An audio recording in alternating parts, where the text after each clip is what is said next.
Jaden Washington sat cross-legged on his bedroom floor, flipping through the well-worn pages of his Justice Journal. The spiral-bound notebook was filled with hand-printed notes in neat block letters. Federal regulations, court cases his father had explained, quotes about fairness and courage.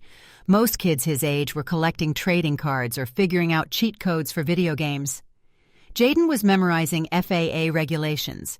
He reached for his pack of colored sticky tabs and marked a section titled Passenger Rights, Federal and Airline Code. Then, with care far beyond his 8 years, he closed the notebook, slipped it into his backpack, and zipped it tight. He glanced at the Spider-Man wall clock ticking steadily above his dresser. The flight to Los Angeles wasn't for a few hours, but in the Washington household, being early was being on time. Downstairs, the scent of French toast and warm syrup drifted from the kitchen. Maya was already at the breakfast table, her stuffed giraffe Spots propped beside her like a sleepy travel companion. Ayanna, their mother, was flipping the last slice of toast onto a plate while Derek sipped his coffee and reviewed the family's flight itinerary for the third time. "Ready, counselor?" Derek asked as Jaden entered the room. Jaden grinned. "I packed my journal, Dad." "Good man," Derek nodded approvingly. "Remember, knowledge is your superpower." Ayanna chuckled softly. "I swear this child was born with a legal pad instead of a baby blanket." Maya munched a bite of toast and looked up. "Can I bring Spots on the plane?" "Of course, sweetheart," Ayanna said, ruffling her daughter's curls. "He's your travel buddy." Jaden helped himself to a slice of toast and sat beside Maya. "Do you remember what Dad said about flying?" "Be polite. Stay close. Don't talk to strangers," Maya recited. "And?" Jaden prompted. Maya frowned, searching her memory. "And, if someone is unfair, tell a grown-up?" Jaden gave her a quiet nod. "Exactly." Derek's voice softened as he set his mug down. "Sometimes travel brings challenges for families like ours." There was a pause. Maya didn't quite understand, but Jaden did. He remembered the restaurant last month, the one that seated them near the kitchen, even though plenty of window tables were free. He remembered the sales clerk who followed them around the toy store like they might steal something. He understood without asking. Ayanna broke the silence. "Let's not start the day with heavy talk. We've got a plane to catch, and I've got a keynote speech to rehearse." By 9 o'clock a.m., suitcases were stacked by the front door, passports tucked neatly in Derek's carry-on, and Maya's pink backpack, with her sketchbook, blanket, and Spots inside, zipped and ready. As they loaded into the SUV, Jaden sat behind his father and tapped his backpack lightly. "I studied the airline regulations again. Title 14 CFR, Part 250, Airline Responsibilities, just in case." Derek gave him a look in the rearview mirror. It was equal parts pride and quiet sadness. "You're doing great, son," he said. "Just remember, observe, record, and only engage when necessary." "I know," Jaden replied. "I'll only use my superpower when we really need it." Hartsfield-Jackson Atlanta International Airport buzzed with its usual weekday chaos. Rolling suitcases, boarding calls, announcements over the intercom, families arguing over snack prices. But for the Washingtons, it was just another part of the process. Check-in was smooth. Their bags were tagged for first class, and the agent offered a polite, "Have a great flight." But things changed slightly at the TSA checkpoint. "Random screening," said the agent flatly, waving Derek and Ayanna to the side. Jaden noticed the White family ahead of them had passed through without a second glance. Their kids still had juice boxes in hand. The TSA officer examined Maya's backpack with unusual care. When he opened a side zipper and pulled out Spots, Maya's eyes widened. "He's my giraffe," she whispered, her voice trembling. "We're just checking, ma'am," the officer told Ayanna, who nodded but tightened her grip on Maya's shoulders. Jaden watched, silent. He noted the badge number on the agent's vest, the time on the overhead clock, and tucked the details away. His fingers itched to open his notebook, but he waited. After several more minutes of pat-downs, questions, and another bag scan, they were finally allowed to proceed. Maya clung tightly to Spots. Ayana's smile had a stiffness to it now. "Why did they look at my giraffe?" Maya asked, barely above a whisper. Ayana glanced at Derek, then forced a gentle tone. "Sometimes. They're just extra careful, honey. Nothing to worry about." But Jaden was worried, not about the giraffe, but about the pattern. At the gate, things seemed better for a moment. Maya spotted a rack of picture books at a kiosk and begged for one. Ayana handed her a $10 bill and told her to choose quickly. Jaden leaned against the wall and pulled out his notebook. "Different rules for different people," he wrote, underlining the sentence. Then he jotted a list of what he'd seen so far. 1. Random screening. 2. Spots being inspected. 3. No other families pulled aside. He drew a quiet breath and closed the book. That's when the gate agent called their group. First-class boarding. Derek approached with the boarding passes, Ayana beside him, Maya holding her book, and Jaden walking with quiet purpose. The agent, a woman in her early 40s, looked at the tickets, her brow furrowed. "These are first class?" she asked, her tone making it sound more like an accusation than a question. "Yes," Ayana replied evenly. "The medical conference is covering our travel. I'm a keynote speaker." The woman hesitated. "I need to verify this." Without waiting for a response, she turned and picked up the phone. Maya tugged on Jaden's sleeve. "Why's she checking again? She didn't check the people before us." "Remember what Dad says," Jaden said softly. "We've got to be twice as good." "To get half as much," Maya finished, her eyes wide. After several long minutes, the agent returned and handed back the passes. "You're cleared to board," she said curtly, without the practiced smile she'd given other passengers. Derek placed a hand on Jaden's shoulder as they walked down the jetway. "You're doing great," he said quietly. "Just remember." "Observe, record, and only engage when necessary," Jaden finished. On board, the cabin was cool and quiet. Leather seats, soft lighting, and the gentle hum of boarding noise filled the space. But Jaden felt it immediately. A shift, a subtle tension, the kind that wasn't in words, but in looks, like they'd walked into the wrong room at a party. He felt it in the way people paused their conversations, in how the flight attendant's smile dimmed as she approached. Heather Miller, her name tag read. She was in her mid-40s, blonde, hair tightly pinned back. She did a double take when she saw them seated in 12A through D. "I think there might be some confusion," she said, polite but condescending. "There's no confusion," Ayana replied, her voice calm. "We're exactly where we belong." Heather nodded stiffly and moved on. No welcome aboard, no offer of drinks or help with luggage. Jaden watched her go, eyes sharp. Maya settled beside him, her coloring book on her lap, but her expression uneasy. "Why are they looking at us like that?" she whispered. "Just tired from boarding," Ayana said with a smile, but the tightness around her eyes said otherwise. Jaden opened his notebook again, flipped to the airline section, and began a new entry. Gate agent questioned tickets. No smile from attendant. Unusual stares from passengers in rows 11 and 13. He paused, drew a small square at the top of the page, and wrote one word inside. Observe. As the Washington family settled into their first-class seats, the hum of polite conversation floated through the cabin like a practiced performance. The cabin crew smiled brightly at white passengers filing in behind them, helping them with bags and offering warm welcomes. For the Washingtons, however, the warmth stopped short. Jaden sat next to Maya in seats 12A and 12B, while their parents took the seats directly across the aisle. He adjusted the armrest so Maya could color more easily. She pulled out her box of crayons and the picture book she'd just bought at the kiosk. Spots, her giraffe, sat safely tucked between her hip and the armrest. Heather, the flight attendant from earlier, passed by without a word. No water, no, "let me know if you need anything."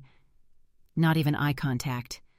The couple in row 11, a middle-aged white man and woman dressed in golf attire, kept glancing backward.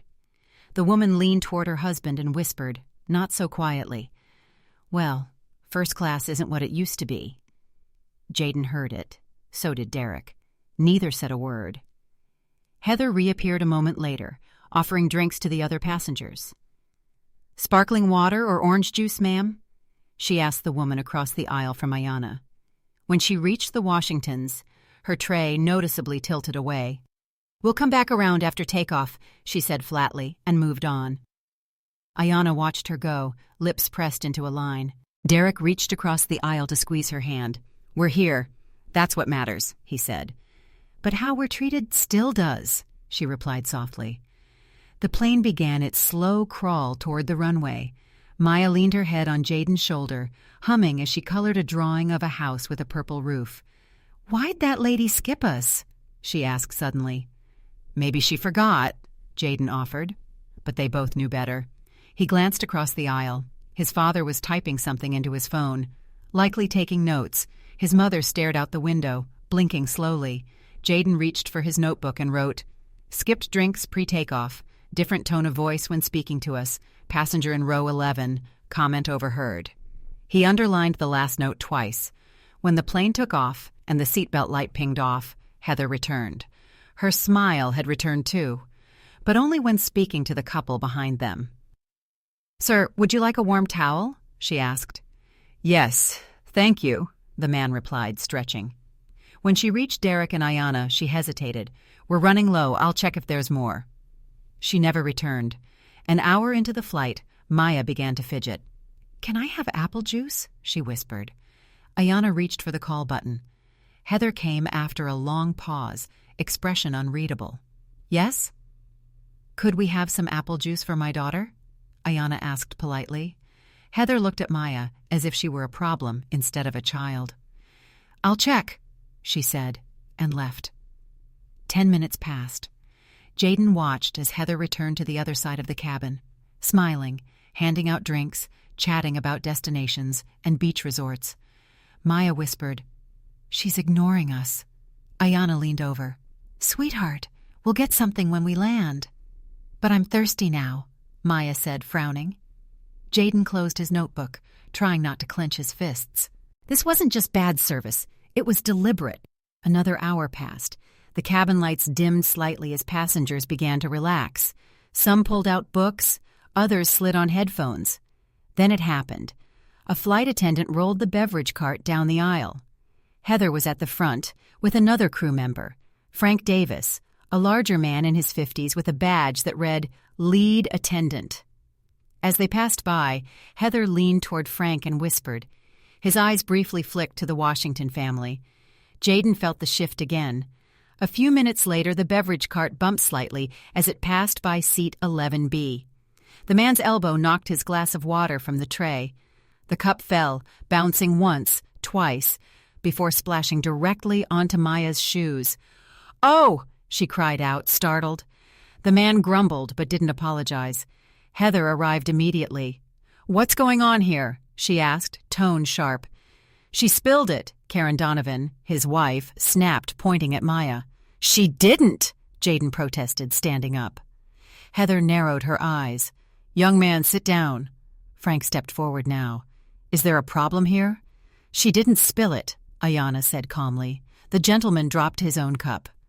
Karen crossed her arms. "Well, maybe if they weren't crowding the aisle." Derek raised an eyebrow. "Excuse me?" Jaden stepped in front of his sister protectively. Maya clung to Spots, tears brimming. "I saw everything," Jaden said. My sister didn't move. The cup bounced off the floor from seat 11B. Frank frowned. "We'll need to document this as an incident." "An incident?" Derek said. "Are you serious?" "Yes," Heather added. "Repeated disruptions. We may have to involve the captain." Ayanna stood now, too. "What repeated disruptions? You've skipped us, mistreated us, and now blame our daughter for something she didn't do?" Other passengers had started turning their heads. Some pulled out their phones. Frank held up a hand. We need everyone to stay calm, but we may need to report this to the airline. Maya was shaking now. I didn't do anything. You don't have to explain, baby, Ayanna whispered. Jaden clenched his fists, not out of fear, but fury. He took a deep breath and pulled out his notebook again. He flipped to a page titled De-Escalation Protocols, Airline. He knew what to do. He began writing furiously. Witness, Mr. 11B dropped cup. Accusation against Maya false. Tone, accusatory. Intent to report without justification. Consider. Discrimination clause, FAA guidelines. Karen huffed loudly. This is ridiculous. Can't we fly in peace anymore? Jaden didn't look up. He tapped the page once with his pen, then looked at Heather and Frank. Are you planning to file an incident report? He asked, voice clear. Frank blinked. We may, yes. Then you'll need my statement, Jaden replied.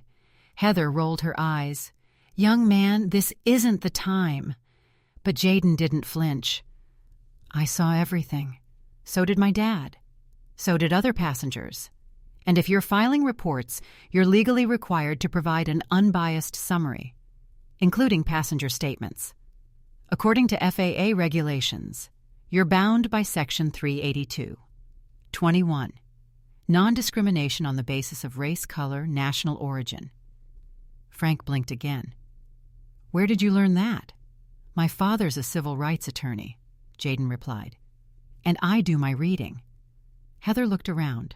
Phones were still recording. Frank cleared his throat. We'll revisit this after speaking to the captain. They walked away. Maya leaned into her mother, still sniffling. I didn't mean to make trouble.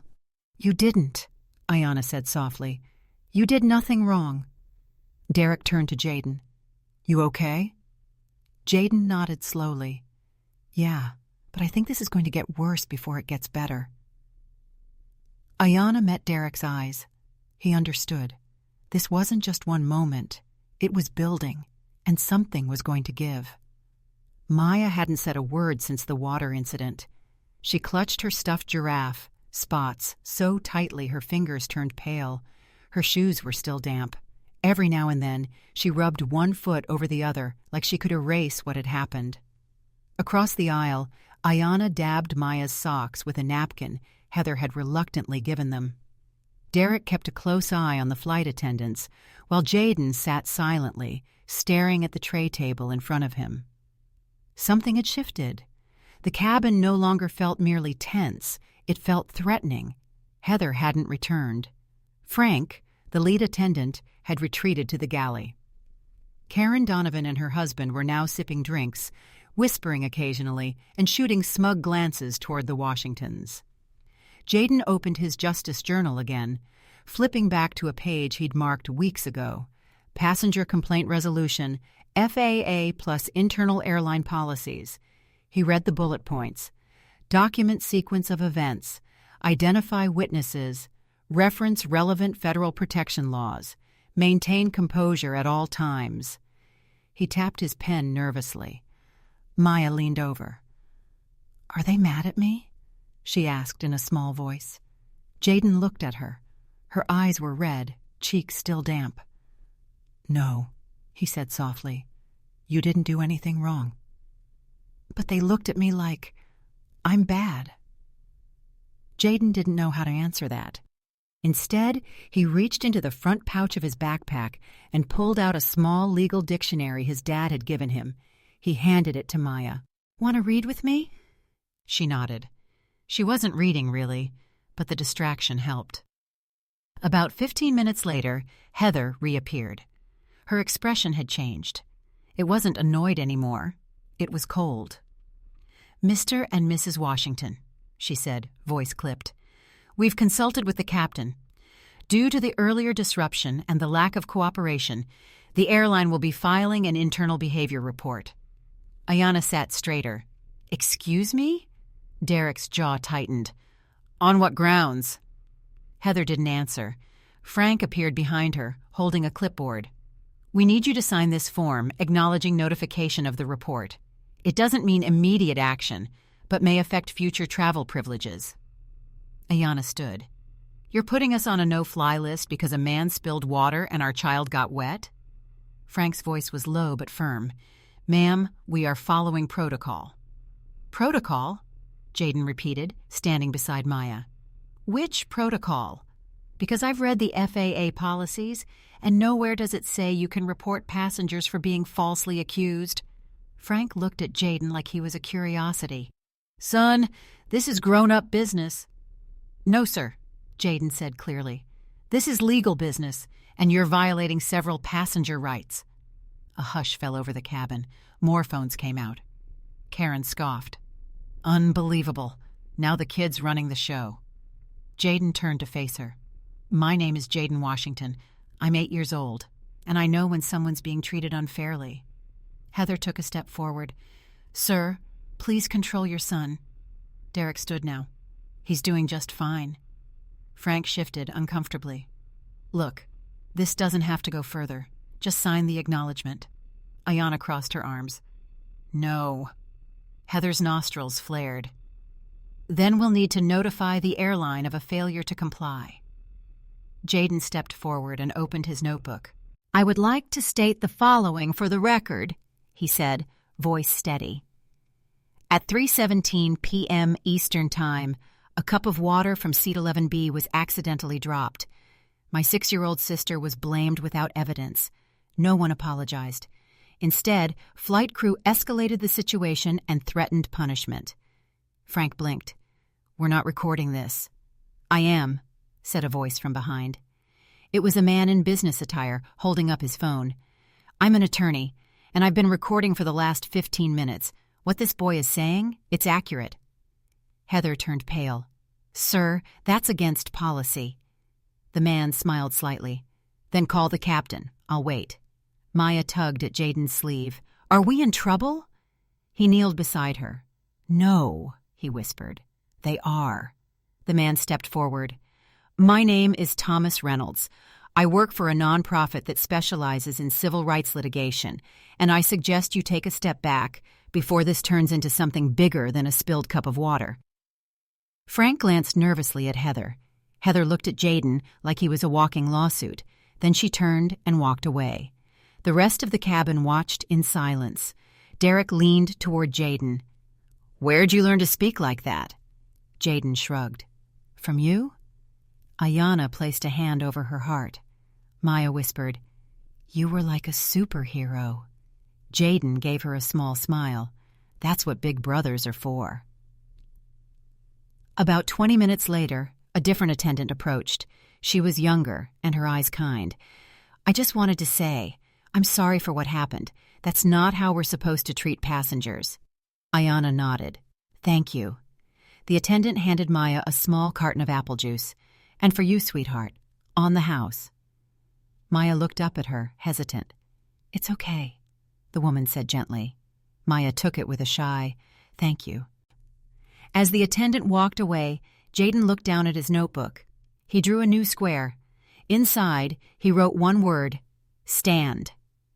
The pilot never came out. No apology was formally issued during the flight. But the tone had changed. Karen and her husband didn't look back again. Heather never returned to their row. Frank stayed at the back of the plane, avoiding eye contact. Maya eventually fell asleep, curled beside Spots. Ayanna read a medical journal.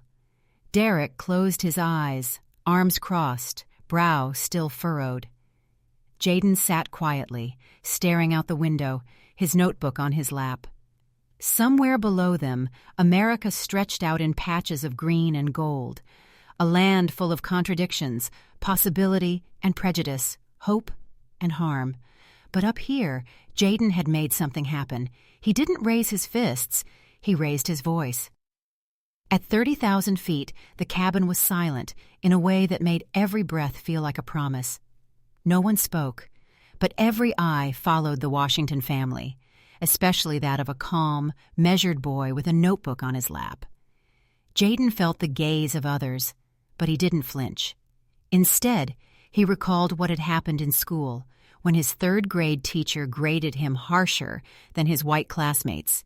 He remembered the stack of corrected papers, the side-by-side comparisons, the principal's stunned face when he spoke calmly about Section 4, 3 of the district's equal opportunity policy.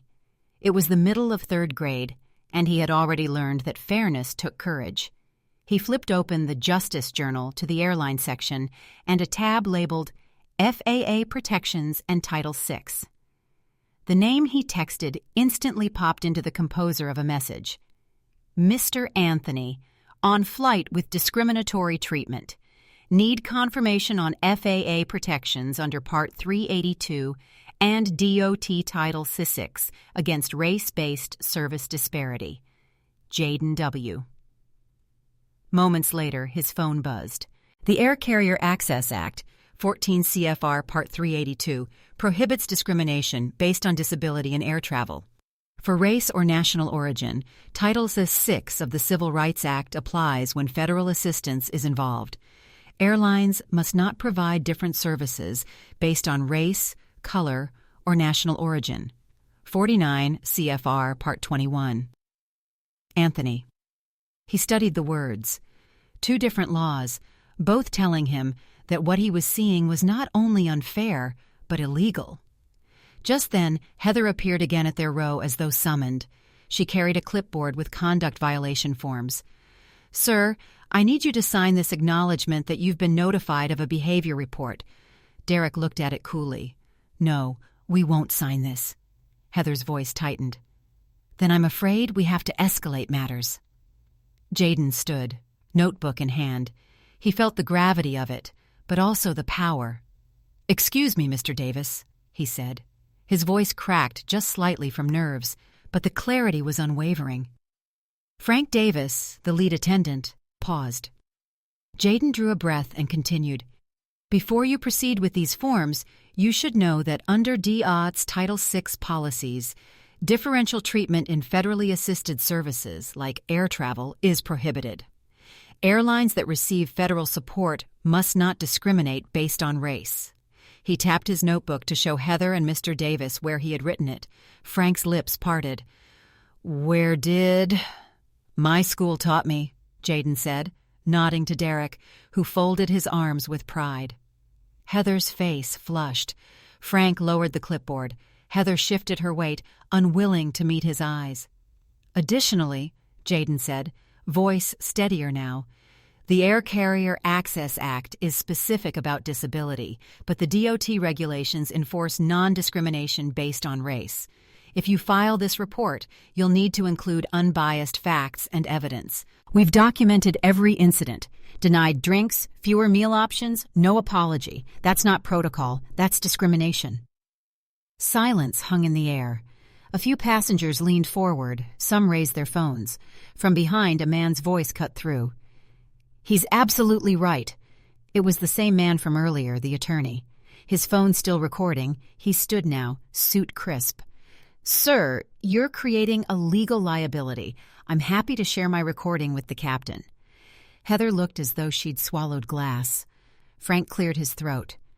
"We will reconsider," he said quietly, then turned and walked away. Maya broke the silence. "Did you do that, Jaden?" He met her eyes. "I stood up, like Dad taught me." She clung to Spots and simply nodded. In the aisle, another attendant appeared, one who carried kindness in her eyes, not indifference. She knelt beside Maya and offered her a juice. "Quiet cabin," she said softly to Derek and Ayanna. "I'm sorry. That shouldn't have happened." Maya reached out. "Thank you," Jaden said quietly. He closed his notebook and tapped the next page. One word, circled. Voice. Jaden sat quietly, legs dangling from his seat, hands folded over the notebook on his lap. He wasn't writing anymore. The time for notes had passed. He had said what needed to be said, and now the sky, the passengers, and the staff all waited for what would happen next. Heather and Frank had disappeared into the galley after being confronted. For several long minutes, nothing happened. Just the soft hum of the engines, the occasional ding of the seatbelt sign, and the whispers, low and wondering, floating between rows. I can't believe that kid. Where'd he learn to speak like that? Honestly, I'm impressed. Even Karen and her husband hadn't said a word since the exchange. She sat upright in her seat, arms crossed tightly, eyes fixed on the seat back ahead. Her posture screamed discomfort, not the physical kind, but the kind that came from being publicly outwitted by an 8-year-old with a notebook. Derek leaned across the aisle and gently bumped Jaden's elbow. "You all right?" Jaden nodded. "Just waiting." "For what?" "For how they're going to respond." The pilot's voice crackled over the speaker. "Ladies and gentlemen, this is Captain Brooks. We are currently cruising at 30,000 feet with clear skies. We'd like to ask all passengers to remain calm and respectful toward one another. Any disturbances should be reported to the crew." The words were vague, deliberately so, but they were also a signal. Heather returned, her face unreadable. She approached slowly, flanked by the younger attendant who had offered Maya juice. "I spoke with the captain," she began, "and with company policy management." Ayanna and Derek straightened in their seats. "We've decided not to file an incident report," she continued. "There will be no further actions regarding your family." Jaden nodded slowly, his voice calm. "Does that include removal from the frequent flyer list? Or notation in our customer profile?" Heather blinked. Yes, that too." Ayanna's eyes narrowed slightly. "Are you apologizing?" Heather's lips thinned. The pause was heavy. "Yes," she said. "I apologize to all of you." There was a moment of silence, and then, from the back of the cabin, a few passengers clapped. Jaden didn't.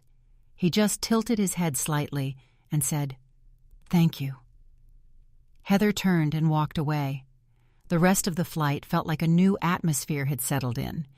The younger attendant, whose name tag read Laura, returned 15 minutes later with a tray. "From the captain," she said, smiling. "Complimentary first-class dessert service." She set down warm chocolate chip cookies, tiny scoops of vanilla bean ice cream, and a neatly folded note addressed to the Washington family. Derek opened it. "We are sincerely sorry for the events that unfolded aboard this flight. You deserve dignity, respect, and safety. Always. Thank you for your grace under pressure. Captain Brooks." Jaden looked around the cabin. People were no longer avoiding eye contact. In fact, a few passengers smiled at him as he passed by to the restroom. One elderly woman leaned in as he returned to his seat. "You're going to change the world," she whispered, patting his arm. He smiled politely. The attorney from earlier, Thomas Reynolds, walked over, extending a business card. "If you ever want to intern, call me in 10 years. Jaden read it, then tucked it into his notebook. Derek chuckled. "He means it," Ayanna said. "That kid just rewrote the power dynamic at 30,000 feet. Karen and her husband said nothing. But as the flight descended, she slowly turned and, without eye contact, murmured, "I overreacted. Sorry." It wasn't a heartfelt apology, but it was something. Jaden simply nodded. "Okay." As the plane began its final descent into Los Angeles, Maya stirred from her nap. She blinked and yawned, looking at her brother. "Did anything happen?" Jaden smiled and ruffled her curls. "Nothing we couldn't handle." Once the wheels touched down and the flight rolled to a stop, something unexpected happened. As passengers stood to collect their bags, several stopped to thank the Washington family. "You spoke for more than just your family," a man said. "Keep that notebook close," said another. And then the pilot emerged. Captain Brooks was tall, mid-50s, and walked with quiet confidence. He looked directly at Jaden. "I've been flying for 25 years, he said, "and I've never seen anything like what you did." Jaden stood. Captain Brooks extended his hand. "You reminded us all what it means to speak up. Thank you." They shook hands. Then the captain turned to Maya and handed her a pair of plastic wings, the kind usually reserved for very young passengers. "For our bravest flyer." Maya beamed. "For Jaden?" she asked. "No," he smiled. "For you." As they stepped off the plane and into the terminal, a small crowd of airline staff stood nearby. Someone had spread the word. A few clapped quietly as the family walked through. Ayanna smiled at Jaden. "You did something today that most grown-ups wouldn't dare." "I just told the truth," he said. "That's the bravest part." Jaden pulled out his notebook one last time before they left the terminal. On the final page, he wrote, "Chapter complete, justice at 30,000 feet." And then, in bold letters across the bottom, "Always stand, even if your feet don't reach the floor." The first thing Jaden noticed when they stepped into the Los Angeles terminal was that it felt different than Atlanta. Not because of the architecture or the California air seeping through the jet bridges, but because something inside him had shifted. He walked with a quiet pride, not the loud kind that demanded attention, but the steady kind that came from knowing you stood tall when it counted. People noticed. Airport workers nodded as the Washington family passed. One agent behind the customer service desk lifted a thumb in Jaden's direction. A baggage handler mouthed, "Good job, kid." Derek pulled the carry-ons while Ayanna held Maya's hand. Jaden walked beside his mom, his Justice Journal zipped tight in his backpack. He didn't need to write today. Today, the world had taken notes. In the days that followed, everything moved quickly. The airline issued a public apology, an actual one, posted on their website and emailed to passengers who were on the flight. They called it a teachable moment. But the real lesson had already been taught by an 8-year-old boy at 30,000 feet. News stations picked up the story, first local, then national. Boy cites federal law to defend family on flight. 8-year-old legal prodigy shuts down in-flight discrimination. Notebook versus neglect, how a child's courage went viral. Ayanna was interviewed on morning shows. Derek did a podcast with a civil rights historian, but the one everyone wanted to hear from was Jaden. The requests poured in. Talk shows, guest lectures, a spot on a kids' news network. They turned most of it down, except one. An invitation to the Children's Rights and Justice Summit in Washington, D.C., held exactly 1 year after the flight. Jaden sat backstage, feet swinging above the floor, his Justice Journal on his lap. He had added only one entry since the flight, a single quote, "Courage means speaking when it's easier to stay silent." Dad. The stage manager gave the cue. Ayanna gave him a reassuring smile. "You ready?" she asked. "No," he said honestly, "but I'm going anyway." She squeezed his hand. "That's what brave people do." He walked onto the stage in a navy blue blazer and sneakers. The applause started slow, then grew louder. Kids, parents, advocates, teachers, lawyers, journalists. He reached the podium, cleared his throat, and opened the notebook.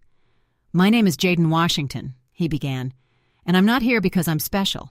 I'm here because something unfair happened and I spoke up." He paused. "I don't have superpowers, but I do have words, and sometimes that's enough." He told the story, not the headlines but the feelings. Maya's tears, his father's quiet anger, his mother's unshaken dignity. The choice to stand when sitting still would have been easier.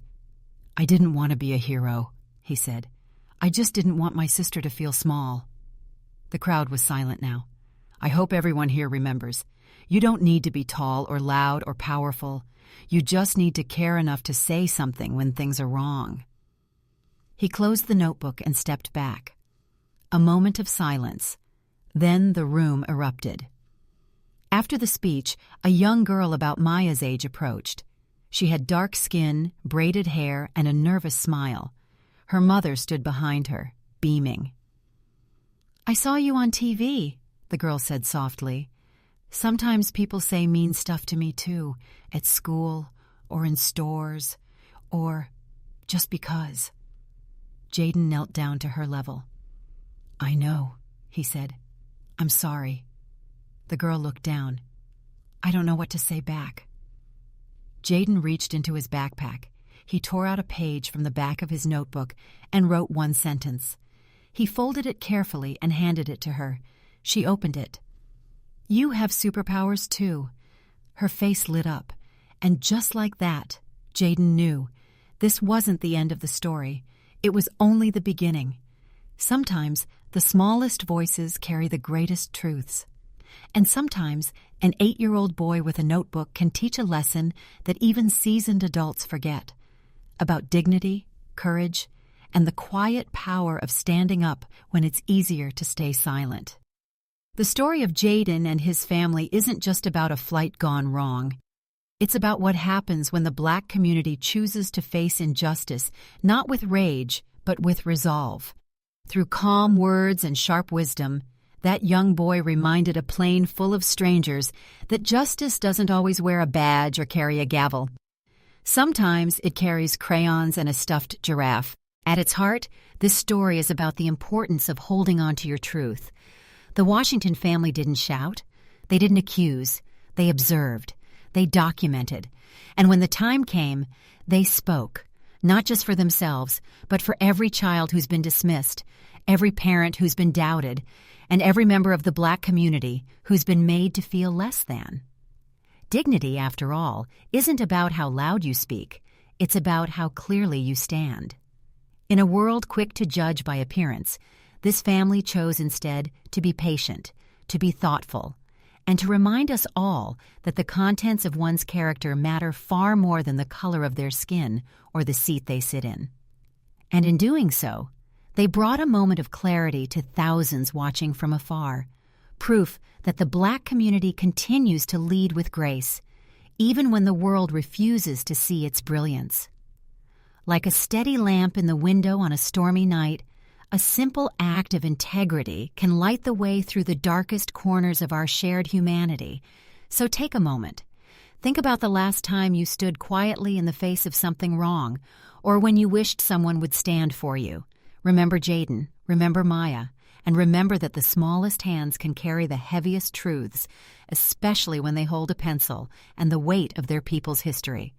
If this story touched your heart, consider passing it along, not just online, but over coffee, in community spaces, or among friends. The more we share stories like this, the more we stitch together the humanity we all deserve. Because long after the flight has landed, the lesson remains. Truth and justice may rise from the very place the world tried to look past.